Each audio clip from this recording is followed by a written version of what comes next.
வழிகள், எந்த வழியில் உயிர் போகிறது, உயிர் எந்த வழியில் போகும் பிரியும், 2 விதமான வழிகள் இருக்குது அப்படிங்கிறார். ஒரு வழி உண்மையான பிரம்மத்தை தத்துவ ரீதியாக அறிஞ்சின்ற யோகி, சூப்பராக அவனுக்கு எல்லாமே தெரிஞ்சு போச்சு, எனக்கு எல்லாமே தெரியும் அப்படிங்கிற மாதிரி இருக்கிற யோகி அவருக்கு இனி இந்த லோகத்து மேலே ஒரு பற்றுமே இல்லை, அப்படி இருக்க கடவுளை நல்லா புரிஞ்சுண்டவராக இருக்கார். அவருக்கு உயிர் பிரியும் போது என்ன ஆகும்னா, அவர் அந்த பிரம்மத்தையே அடையிற வழியில் அவர் இருப்பாராம். அதனால் அக்னி, ஒளிமயமாக இருக்கக்கூடிய அக்னி அபிமான தேவதையாக இவருக்கு வருமா, இவரை அழிச்சுன்னு போய் சுக்லபக்ஷ தேவதை கிட்ட கொடுத்துரும். சுக்லபக்ஷ தேவதைன்னா இது பகல் தேவதை கிட்ட கொடுத்துரும். பகல் தேவதை என்ன பண்ணுன்னா சுக்லபக்ஷ தேவதை கிட்ட கொண்டு போய் கொடுத்துரும். சுக்லபக்ஷம்னா அந்த வளர்பிறை. எப்படின்னா இதெல்லாம் நம்ம சொல்கிறோம், இது வளர்பிறை இருக்கா, தேய்பிறை இருக்கா, என்ன இருக்குதுன்னு சொல்கிறோம். ஒவ்வொன்றுத்துக்கும் ஒரு தேவதை உண்டு. பகல் தேவதை, ராத்திரி தேவதை, அப்புறம் வளர்பிறை தேவதை, தேய்பிறை. அந்த 15 நாளைக்கு ஒருத்தர் ஹெட்டாக இருப்பார், இந்த 15 நாளைக்கு ஒருத்தர் ஹெட்டாக இருப்பார், தேவதையாக இருக்கும்.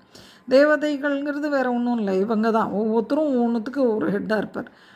தென் நம்மளுடைய தொண்டையில் கூட பார்த்தோங்கன்னா தொண்டையை சுற்றி ஒரு இத்தனை தேவதைகள் இருக்கும். நம்ம பேசுகிறதுலேருந்து எல்லாமே எது செய்கிறோமோ அதையெல்லாம் அது காப்பாற்றின்னு வரும். நம்ம தப்பாக பேசணுன்னா சீக்கிரமாக உடம்புக்கு வந்துடும், கரெக்டாக பேசணுன்னா நல்லாயிருக்கும் இந்த தொண்டை. அதே மாதிரி வயிறு தேவதை, ஹார்ட்டுக்கு தேவதை, இப்படி ஒவ்வொன்றுத்துக்கும் ஒவ்வொரு தேவதைகள் இருக்கும். அது மாதிரி இந்த உத்தராயண 6 மாத தேவதை, 6 மாதத்துக்கு உத்தராயணம் தக்ஷிணாயணம் சொல்கிறோம். அந்த உத்தராயண தேவதை, தக்ஷிணாயண தேவதை. இதே மாதிரி அந்த நியூ இயர்னு நம்ம ஒன்று வச்சுருக்கோம், அதுக்கு ஒரு தேவதை உண்டு, ஒவ்வொரு வருஷம் பிறக்கிறதுக்கும். ஸோ இது மாதிரி இருக்கிறதுல இவங்களுக்கு இது நல்லா தெரிஞ்சுட்டவங்களுக்கு, என்னென்னு புரிஞ்சவங்களுக்கு என்ன ஆகும்னா, பகல் தேவதை ஒளிமயமான அக்னி அவர் தான் அபிமான தேவதையாக இருப்பார். அவர் கொண்டு போய் சுக்லபக்ஷ தேவதை, வளர்பிற தேவதை கிட்ட கொண்டு போய் கொடுத்துருவார். ஒருவேளை நைட்டில் இறந்தால் கூட, நைட் டைமில் இறந்தாலும் அந்த தேவதை ராத்திரி தேவதை என்ன பண்ணும், அப்படியே பிடிச்சி வச்சுன்னு இருக்கும். வச்சுன்னு இருந்துட்டு அந்த பகல் நேரம் வந்ததுக்கப்புறமா அந்த உயிரை கொண்டு போய் அவங்கக்கிட்ட கொடுத்துட்டுமா, அக்னி தேவதை கிட்ட. இவர் இப்போ போயிருக்கார், ஆனால் உங்களுடைய இதில் தான், கண்ட்ரோலில் தான் இருக்கணும், இவர் எல்லாமே புண்ணியம் பண்ணினவர், இவருக்கு பரமபதம்னு சொல்லி கொண்டு போய் விட்டுருமா.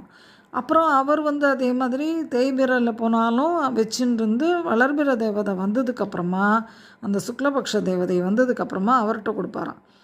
அந்த உயிரை கொண்டு போய் பத்திரமா காப்பாற்றி கொண்டு போய் கொடுத்த உடனே சுக்லபக்ஷ தேவதை என்ன பண்ணோம், உத்தராயண தேவதை, அந்த 6 மாதம் உத்தராயணம் பீரியடுன்னு சொல்கிறோம் இல்லையா, எப்போது